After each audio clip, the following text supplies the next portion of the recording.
Hey everyone, welcome back. This is Camille Esick. I'm host of the Speaker Podcast. This is the podcast for innovators and Creators Connect. Be sure to hit that notification bell and subscribe.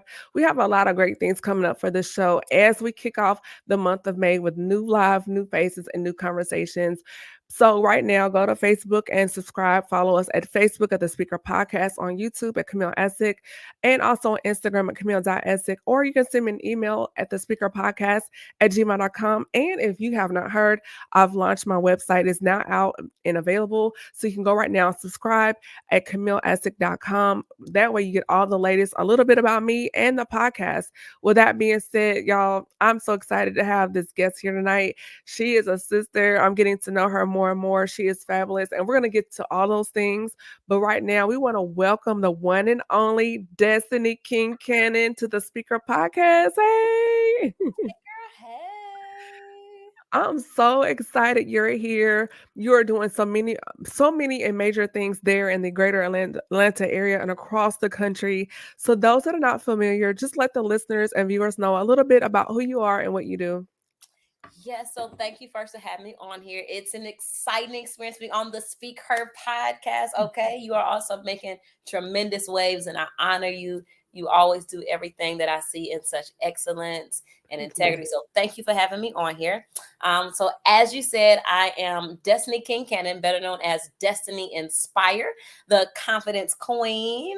And so what I do is I help growth driven entrepreneur and women in business cultivate killer confidence and able to catapult in their life and their business while being connected to their calling still, while still being connected to the reason in which they were placed on this earth. I do that in various avenues now. Coaching is my main way. I do group coaching. I do one-on-one coaching. I also do public speaking. I do public speaking to many various types of groups.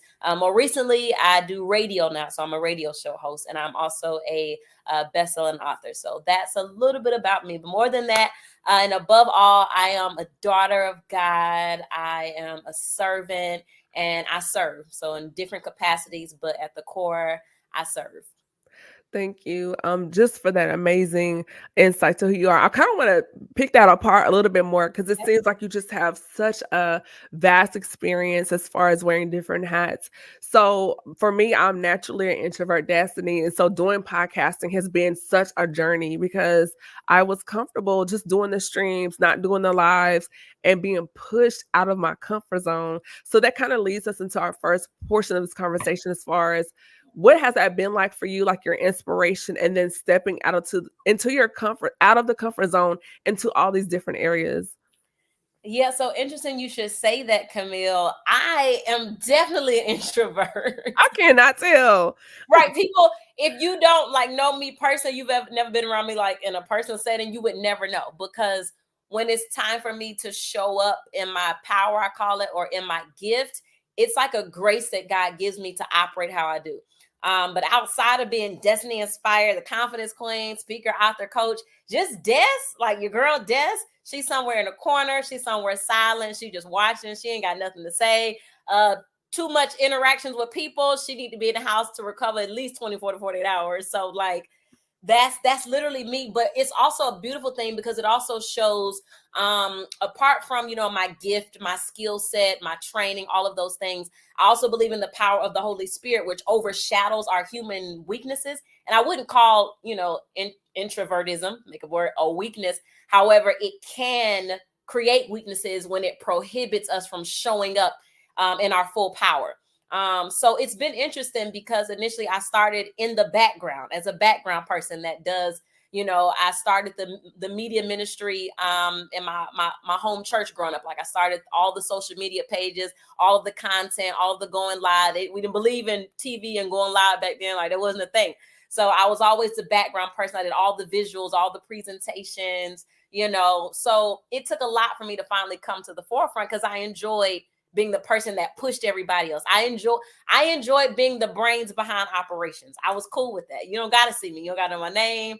It is what it is. I just be a cute face, but behind the scenes, I'm the advisor. I'm all these things. So coming to the forefront, it actually took a lot to step out that comfort zone.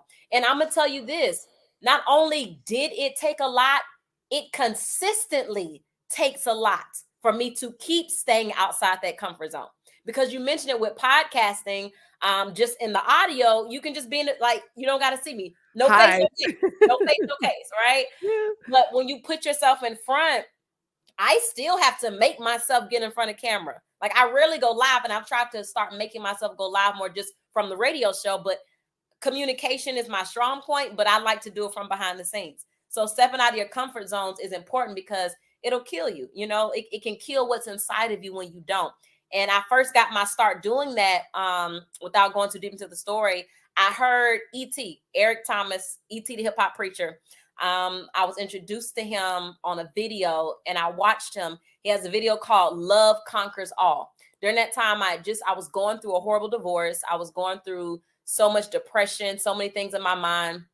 And I heard him speak. It was a motivational speaker. I didn't even know what that was. Never heard of the man. We didn't believe motivational speaking where I come from. So heard him speak. And what I felt was indescribable. What I felt was like, you know what I'm feeling right now, I want other people to experience this. I want to be this to other people. What he is to me right now, what he's doing in my spirit, what the way he's waking up something inside of me, I want that. And so it came with that, and it came with making a vow. Hey y'all, hey, share this. Hey Carissa, y'all, this is good. Hey Megan, y'all share Yes. this out. And so I told myself, in one of the darkest seasons of my life, I found myself under the desk of one of the office spaces I was working in, clenching my chest, rocking back and forth, what I now know to be an Wait, anxiety. you were under the desk? Yes, girl, in the fetal position. Like, I Oh. literally was so inundated and overwhelmed with life. Like, I Mm, was at that point where it's like, I can't do this no more. I was mhm. I was so overwhelmed, and I was so frustrated, and life didn't make sense no more. I'm like, what am I doing? I'm waking up, going to work, going to church, going home to a marriage that I feel like I'm dying in. I don't know who I am anymore. I've lost my identity. I've lost my passion. I've lost my will to live. I don't know. There has to be more to life than this. I was like, Mhm. Lord, this can't be your plan for my life. And I said, if it is, I've got enough faith to believe that you can change, that you can change it. And so I found myself under that desk, just hyperventilating, like, what is going on with my life? And in that moment, I made a vow to God, and I made a promise, and I told God, if you help me, if you deliver me from whatever this is, if you help me and deliver me, give me a reason to live, give me purpose.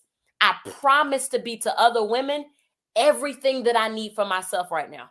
And when Wow. I made that vow to God, I meant it, and I stood by it. And from there, everything else started opening up, and the way just became clear. And so, fast forward to the year of our Lord 2024, whenever I want to shrink back into my comfort zones, whenever I want to shrink back into obscurity, or just, I don't want to put myself out there, I don't want to be seen, I don't want to be heard, I don't want to talk, I remind myself of the vow I made to God. It's bigger than you.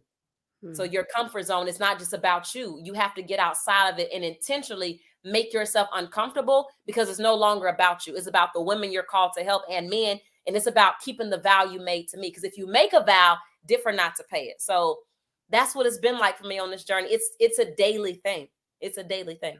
That's so powerful. And Destiny, as you were talking, I started thinking like, when we're in these comfortable spaces, these boxes, and to step out, it's like a death to your ego, because in that box, we have thoughts like, what if I fail? What if I embarrass myself? What if I don't know everything?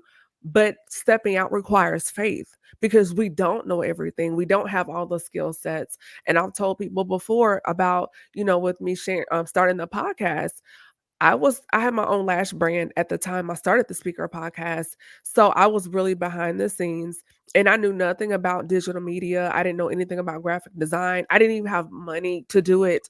But God was like, I want you to do this. And I was like, like, I don't, get out in front of the camera. But I was like, okay, God, if this is what you want me to do, I need you to open up my creativity, my intelligence to understand how this works, how to create a flyer, how to even get a podcast started. And then from there, that's how I started my ebook, How to Start a Podcast for Less Than $100, because I was so afraid to get out, because I was so afraid to feel like I don't have anything to say. Nobody's going to listen. No one's going to watch, or, and just to open up and to see, like when we step out on faith, we're like a package. We have so many gifts, Yeah. so many skills, but we have to get out that tissue paper, that bubble wrap, and really dig inside the package, because God has placed so much into us, but we never know unless we step out of that comfort zone and discover that. That's so true. That's so Yeah. true. And I love what you said when you talked about, like, I didn't have money, I didn't have any, I just did it. And a lot of times that's where we got to start. We're Yeah. so ashamed to be seen starting from the bottom. And that's also a comfort zone, because we feel like we have to already have an audience, already have everything that we think we should have. And God is like, if you already had all the pieces, you don't really need me. So when you said it's a faith move, that's literally what it is. Like, you have to step out on faith. And when you do that, he then brings everything else. Like, it starts to navigate its way and find you. But like Yeah. you say, it's a faith step. It's a faith move. Definitely. And just going deeper into the conversation, when we are stepping out of our comfort zone and embracing these new spaces, and you were talking about that moment where you just felt like, oh God, what is going on with me? I don't know. I don't know my identity. How Mhm. did you embracing your new voice, your new chapter, your new mindset, your new strength, this new place God was placing you into? Like, can you kind of unpack that for the listeners, like what that experience was like for you and what advice you have for them? Yeah, so learning to come into my own, into my identity. So, and I say that because I got married at a fairly young age. And when I got married, my husband at the time was 14 years my senior. So there was a huge age difference. Um, and with that, I came into a marriage at a young age, not knowing who I was. Mm, And so then when I took on someone else's identity as a wife to become one, there were voids that I felt, because now I've wrapped what I do have into someone else's identity without really knowing me. So now as I'm growing and evolving and learning, I'm like, wait, who am I now? Like, I was a people pleaser. I will say I'm a recovering people pleaser. Like, I literally live to please. I feel like I was groomed as a woman to please. Like, that is my purpose, was to please. Whatever. I was a yes girl, whatever you say. Like, I couldn't say no. It was like there was a movie called Ella Enchanted by Disney, and the movie was she was blessed with the gift of obedience, so mm, she couldn't say no. So really, it turned into a curse, because her evil stepsisters found out, and the stepmom, so they used it against her to try to kill the prince, right? And so I would feel like that. I felt like I was blessed and cursed with obedience, because I didn't know how to say no. I had to please people. I do this, and that all pulled away from my identity. I didn't know what I wanted, who I was. So I felt like I really had no purpose. And so coming into having to learn my purpose, I always say, you don't get to pick your purpose, you only get to pursue it, right? mm.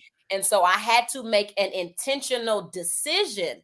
If everything starts with a decision, because oftentimes as I coach women, we always start with what we don't want. I don't want to live like this. I don't want to feel like this. I don't want this. Okay, we established that, but what do you want? Like, you have to get clear. What do I really want? So I had to sit down and ask myself. I went through a divorce, which I never imagined. I'm a PK, so it's like that's not what we do. I didn't even believe in divorce. Me too. That was a sin. I'm like, Right. that's just like God.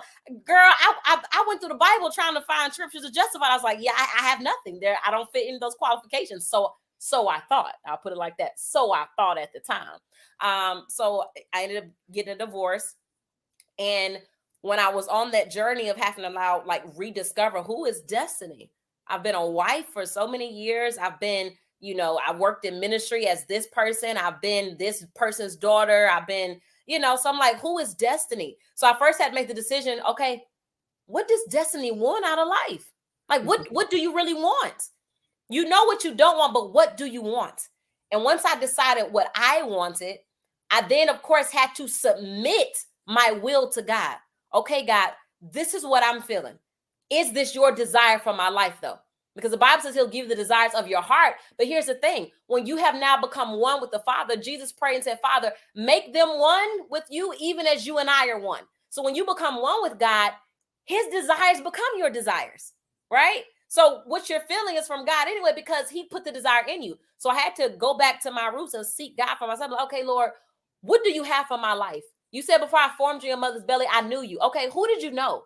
What is the girl that you knew? Who is the woman of your dreams? Because up to this point, I've been the woman of everybody else's dreams. Mm. With everybody else, well, I've been everybody's dream girl. But I never consider, I let everybody else use me but you. So once I got on that journey to decide, okay, first practical, what do you want? List it out. What do you like? So part of finding like identity and purpose, finding what do you like? And that sounds so simple, but if you ask women simple questions like that, a lot of times they can't even tell you. Because I'm used to, I eat what the family want to eat. I drive whatever. Like, we don't really know because we've never had the luxury to actually choose. Mm-hmm. We've always had to just go with the flow because we're the peacemakers. And all those things are good, but you still have to know within, what do I want? What do I like? What do I want? I like. So that was part of the journey. And I always do my R3 formula. I always teach my ladies, at any point in your life, as long as you have breath in your body, you can reinvent, redefine, and realign your life. You're never stuck. Sometimes I feel like we get to a certain point in life, we're stuck. Well, I've always been this way. I've always done this. I can't do anything else. I can't be anybody else. Yes, you can. That's a scarcity mindset, right? That's limiting thinking. But once you tell yourself, at any moment in my life, I can reinvent my identity, reinvent who I am, redefine life on my own terms, and realign myself back to where I need to be with my core values and with my disciplines. And so that was part of my journey. And when it comes to like, even with your purpose and having to redefine myself, a lot of times when you start tapping into these unused gifts and you just start, doing some things, the world will open up. But if you're only limited to what you know or what you think you know, you box yourself in. Sometimes you just have to take a chance. Sometimes you just have to step out there and try some things. And then when you begin to try some things, you start to gravitate to something. You start to find, I'd ask myself, what's your pain point? Like, and when I talk about purpose, the Japanese, and I'm gonna skip, but when you talk about purpose, that's like a law. That's very broad. Like, no, that's what we're here for. I love this conversation. So am I okay? Yes. So there's a Japanese term called ikigai, right? And ikigai, it's like our equivalent of purpose, except they go deeper with it. So the ikigai is one's reason for being. So when they base their life around this concept of ikigai, it's even said that it extends the life expectancy of people in their country and people in their nationality, because it's something about purpose that gives you something to live for that allows you to live longer because you know what you're after, right? And so with their ikigai concept, I love it because it's like a Venn diagram. And I use this diagram and the circles begin to intersect. And then you find that middle thing. And so I always ask my queens when we go through like purpose work, one, what is your pain point? Like what bothers you? For me, it bothered me now to see women feel like they could not start over. It bothered me to see women feel trapped into a life that everyone else made for them. It bothered me to see women feel like I'm only limited to this or that. No, baby, you're this, that, and all of the above. So it bothered me to see that because it was me. And I remember feeling like this is it. Like this is all I can do. This is all I can be. So what's your pain point? What bothers you in the world? So when that bothered me, I realized, okay, it probably bothers me the most because I'm the one who's supposed to do something about it. It didn't bother anybody else around me. I'm like, this don't bother y'all to see women suffering like this? No, because I'm the one that's supposed to do something about it. So what is your pain point? And then also, what does your world need? So not the world at large, your world. So your community, your construct, your area, what do they need? What is the thing that you notice that's needed? So what's your pain point? What does your world need? What are you good at? What do you enjoy doing? Right? That adds to it. And then what can people pay you for? Like what is someone actually willing to pay you for? And when you put all those things together and you have the process of elimination, you will begin to find that middle thing that will lead you closer to your purpose. And so those are things that I had to do. I didn't know ikigai and I didn't know the terminology all back then, but I understood the concept of, okay, what's bothering me? Okay, now what do I realize my world needs? Okay, what am I actually pretty good at? Okay, you know what? What will people pay me to do? And so that led me deeper into other avenues of my purpose. Because purpose is not one thing. My purpose is not to be a speaker. That's not my purpose. My purpose is not to be a coach. That's not my purpose. That is a modality in which I express my purpose. So those are vehicles to my purpose. My purpose is to bring transformation to my world and help people tap into their purpose and their identity. And the vehicles, speaking, coaching, author, radio. That's so powerful. Destiny, as you were talking, I started listening and it's like, man, so going into, where and who you are right now, going back to the very beginning, what do you think was probably your greatest source of inspiration? My greatest source of inspiration. Because so many women, hearing you speak, you've touched so many lives and you continue to do so. But what inspired you to get to this point right now? I'm gonna have to revert back to when I first heard ET. So I was introduced to him from a guy named Kobe Harris. He was Okay. starting like an entrepreneur group. At the time, baby, I couldn't spell the word entrepreneur. I didn't even know how to spell it. Like, what is that? I didn't know. I didn't understand. But I made the decision, you know what? I want to speak. I want to be a life coach. I don't even know where I got that from. Because Mm, again, in my construct, those things were frowned upon, like life coaching, motivational speaking, like, we don't do that. But something in me was like, I want to be a life coach. I want to help people with their life. And I was like, no, I want to be a speaker. So I never spoken anywhere. I didn't even really speak in my home church. Like I never spoke, maybe like once, or we had Saturday church. So if nobody showed up on a Saturday and we didn't have nobody, they would put me up, like go do something. And I was always ready because I love to read my words, always had something. But I was going through my divorce and I decided I want to do these things. And I posted on my Instagram, I put speaker. I just did it. I took a step of faith. And then a guy by the name of Kobe Harris, he saw it and reached out. He was like, "Oh, I see you're a speaker." And I was like, "Well, I dabble in it." I was like, I dabble with it. And so he was like, "Hey, I'm starting this group, of entrepreneurs and of, speakers and coaches. You should be a part of it." I was like, I don't have nothing to lose. And so he played a video of Eric Thomas, E.T. the hip hop preacher. And the video was Love Conquers All. And so in that video, the passion that he spoke with, like I'm from the church, I'm a PK. So I'm only used to preaching. Like I'm used to preaching that may or may not be contextual, but I'm used to preaching, right? But with this, it was different. Like I couldn't really explain the passion that he spoke with. You could tell it came from a deep place. And he quoted scripture without knowing it's scripture. So if you're not from the church, you wouldn't know it's scripture because he was talking to a group of young men, young people. And so when I saw him speak and I heard his story and I heard all the things that he went through in his journey, I'm like, man, like I want to do that. So like that was literally one of my biggest inspirations was E.T. the hip hop preacher, because I didn't see anyone else doing that as far as like women, like that wasn't my world. So I didn't know what I was looking for. I didn't see it, but I saw E.T. and so he was like a male version of that.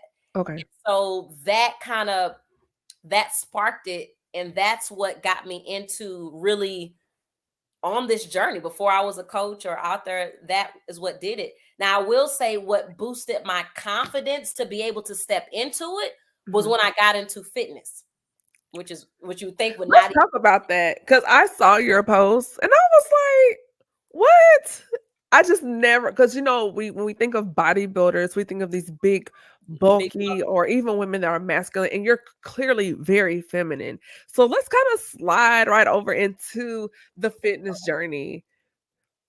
Yeah, for What sure. really got you into that?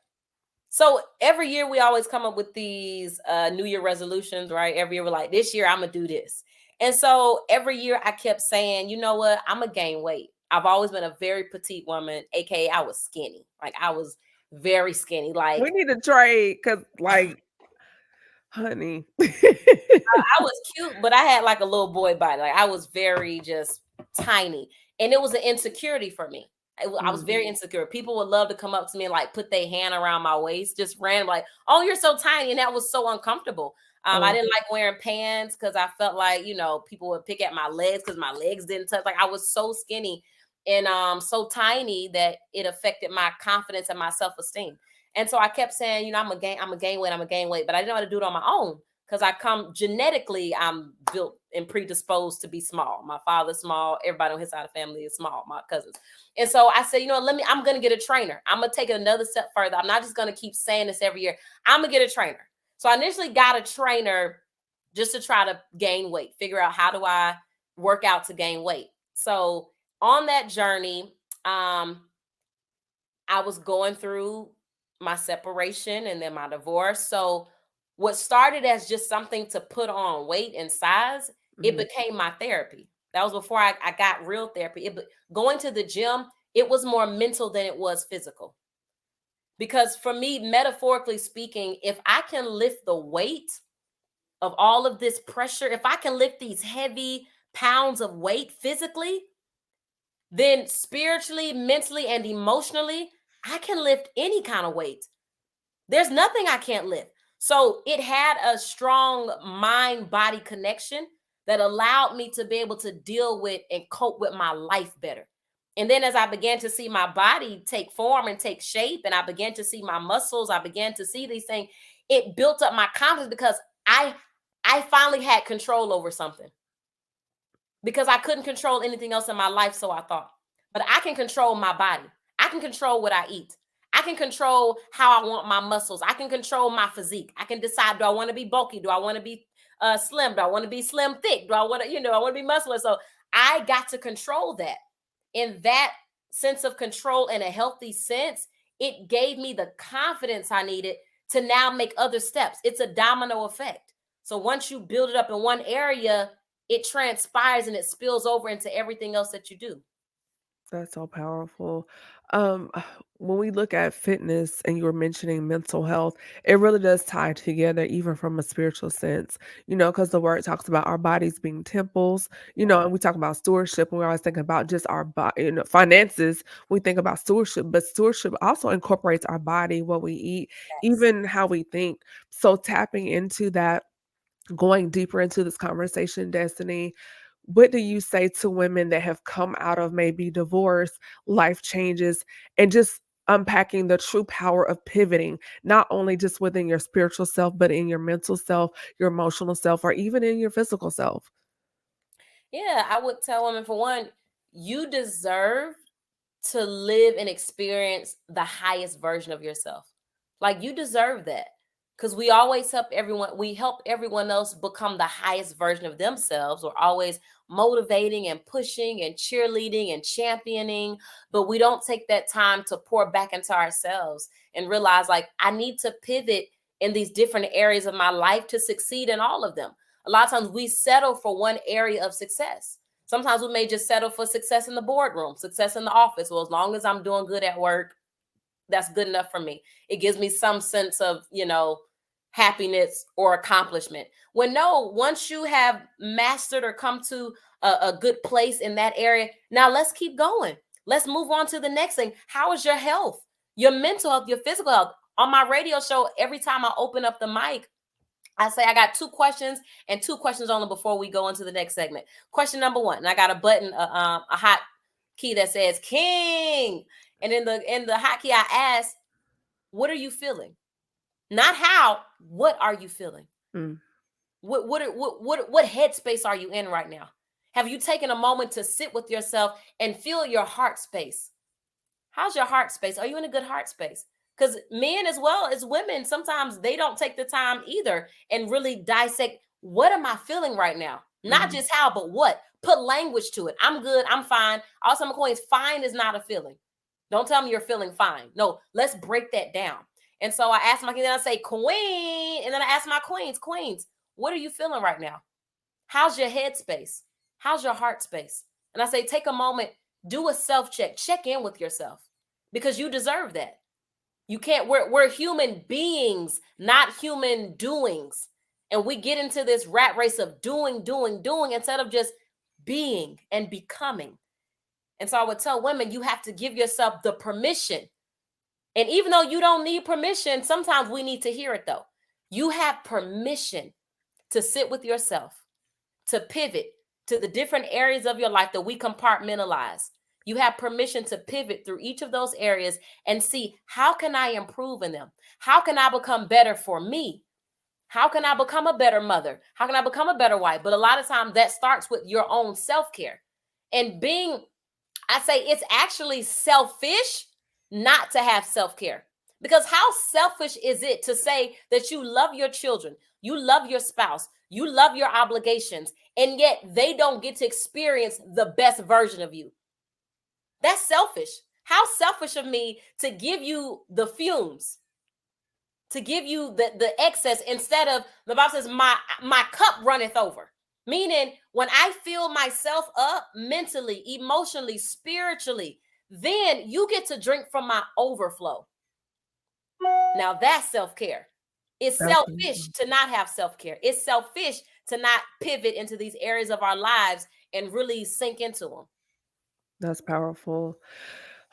I'm such a big advocate, champion for healthcare and self-care and mental health. And when you started saying that, I was like, that's my one of my favorite words is self-care.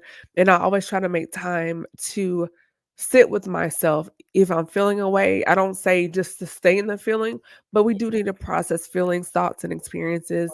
That's saying there's more room out than in. You're either going to implode or explode, meaning you need to find some way to channel those thoughts, those energies. And yes, prayer is great, but there should be other avenues, whether it's therapy, journaling, physical health, physical fitness, even sometimes checking what you're eating, because what you're eating can actually um amplify the emotion. You know, if you're feeling lethargic and tired, now you're eating a lot of sugar, a lot of salty stuff, making your blood pressure crazy. Now it's only making it more profound, more amplified on what you're feeling. So making those lifestyle changes, little things, drinking your water instead of eating chips, grab a banana. You know, if you're at work, you know, I'm a heel girl. I love my heels. Throw some shoes, you know, some flats, and go for a walk 15 minutes, you know, between breaks at work. I just got a walking pad. Shout out to Regina. And so we've been staying on each other every day. Hey sis, did you walk today? You know, she was like, oh, I did 45 minutes. But I'm like, what was the mileage? Because it's mileage over minutes. So if you didn't get at least a mile and a half in, I don't care if you hit your 45-minute mark. If you got to go another 10 minutes to get that 0.5 in, let's go and let's do that. So having those accountability partners and those people around you to check in every day. Hey, what are you taking in today? Like with her, you know, she has this water challenge and she's pushing me. She sent me a message earlier. Did you drink your water today? And those things are important. Even having conversations like this, so we can kind of check our thoughts, monitor our thoughts, monitor what you're watching on TV. If you know you've gone through a bad relationship, hey sis, guess what? Lifetime may not be for you right now. You Absolutely. know, let's switch those things up. So what you're saying, everything destiny, everything is very on point. And as we begin to wind down this conversation, just one more point. Just because you are standing on business in such a literal sense, you have so many things going on. What do you feel like, you know, even in the world of coaching, the importance of creating community within yourself and around and people around you? Yeah, creating community is extremely important. One of my mentors always says that isolation leads to intrusion, right? Dr. Joshua Smith, he always says isolation leads to intrusion. And so when you don't have community, you tend to make yourself a community of one. And I know that because that was my experience. I was the girl that, you know, I didn't want to engage with people. I wanted to be to myself, by myself. I don't need no help. But which was also in a lot of parts trauma response, right? That's a whole nother, you know. But I learned when being a part of community and building community, that's how you become better, because iron sharpens iron. You have a safe space. So in everything that I do, I always say I create sacred, safe spaces of sisterhood. Like that's one of my mantras, because I see the benefits of how our life increases and the quality of our life enhances in multiple areas when we are insulated versus being isolated. Furthermore, my pastor, your pastor, Pastor Mark Moore, That's uh, my pastor too. right, not your pastor, but my pastor, our pastor, shout out Spirit of Truth Church. He emphasizes that a lot too, you know, about community. And so even our church community, that's been such a tremendous blessing to me, because that came in a season where I was coming out of isolation. Like I was coming out of a season where I literally was very much isolated, literally, and in the mental space, like and spiritually. So having a church community, to have people to, I look forward to driving 2.5 hours to go to church on Sundays, because there's community there. There's people there that make me better, that sharpen me, that their energy, their spirit, seeing what they're doing, it inspires me. And so it's extremely important to find your community. And you can have multiple communities for multiple things. You got your fitness communities, those people that's going to help you stay on top of your health and wellness. You've got maybe your entrepreneur community. So it's okay to have multiple communities based on your need and based on your goals in life. That's awesome.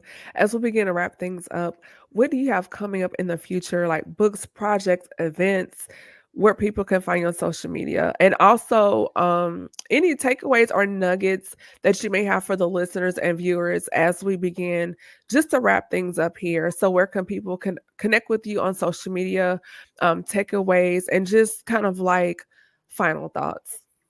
Yeah, absolutely. So they can find me Destiny Inspire on all platforms. I have a radio show from 12 p.m. to 3 p.m. You can listen online at WNRRgospel.com, WNRRgospel.com from 12 to 3. Also, I coach women, and right now I'm in my 6-week program called Queen Speak, Unlocking the Power of Your Voice. It is a 6-week transformational intensive where I work with an intimate group of growth-driven women who are ready to get out of their own way, who are ready to unlock their voice so they can really catapult and show up even more in entrepreneurship, in business, and in their relationships, both platonic, professional, or romantic.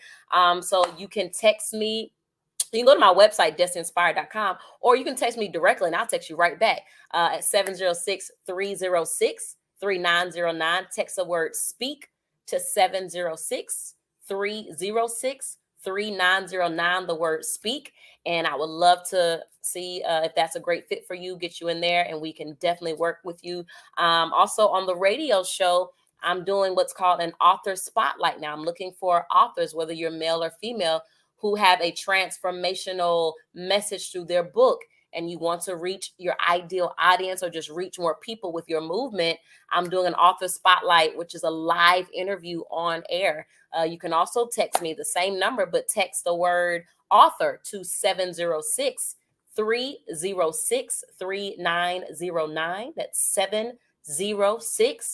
706-306-3909.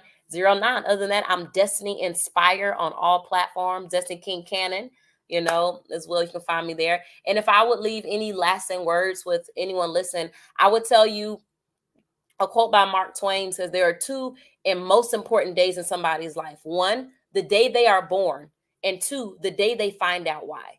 And so my encouragement to you is never stop finding out why you're here, because you're not an accident and you're not a mistake. Your life makes a difference, and your life is a solution to somebody's problem.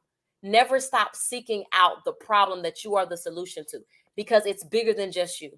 You are called to break generational cycles and curses in your life and in the lives of people that you are assigned to, whether that's in business, whether that's in a ministry, whether that's on a job, whether that's in a career, no matter what. Never stop waking up every day, seeking what that purpose for your life is, pursuing it, and going all the way, stepping outside of your comfort zones, knowing that you're worthy, you're good enough, you're capable, you're amazing, you're brilliant, you're beautiful, baby, you cute too if nobody told you, and you got this. So head up, chest out, crown on, and proceed like the king or the queen that you know you are. That's all I got. That's amazing. I cannot wait to have you back to have a part 2 of this conversation. You've given us so many nuggets and jewels, and I hope the listeners and viewers got something from this conversation. I cannot wait to see what you do next, and I think what you're doing is so awesome. It's so exciting for a community, especially for women. So thank you for joining me, Destiny. Thank you for having me. You're welcome. And just hang tight. Everyone, thank you again for tuning in. This is Camille as the host of the Speaker Podcast. Be sure to follow us online. We're on Facebook at the Speaker Podcast. I'm on Instagram and YouTube at Camille Essig. And I've launched my new website, CamilleEssig.com. And feel free to shoot me an email at the speakerpodcast@gmail.com. Tune in tomorrow night. My guest is Dr. Sean Boyd, my classmate and my frat brother. We're going to have a great conversation that'll be live tomorrow night at 8 p.m. Eastern Standard Time. This is Camille as the host of the Speaker Podcast, the podcast where innovators and creators connect. Be blessed. Good night. Bye-bye.